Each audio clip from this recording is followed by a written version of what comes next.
अस्सलाम वालेकुम दोस्तों, की हाल चाल है। उम्मीद करदा सारे भाई खैरियत नाल होणगे। यार अज आए अमरूदां दे बाग दे विच ते बहुत अमरूद गिरी जांदा।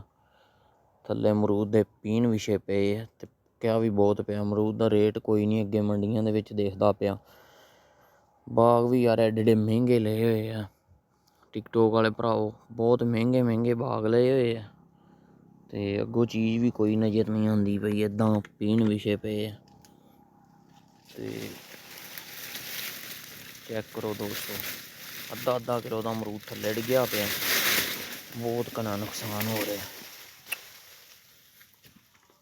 चेक करो दोस्तों, थल्ले अमरूद ही अमरूद तुहानूं नज़र आउणगे ते पौधे भी बहुत अच्छे है। बड़ा महंगा बाग रखा होया सी ये। हुण ते अल्लाह पाक ही है जे करम करेगा, ਉਹਦੇ ਕਰਮ ਕੀਤੇ ही बचना सारा कुछ।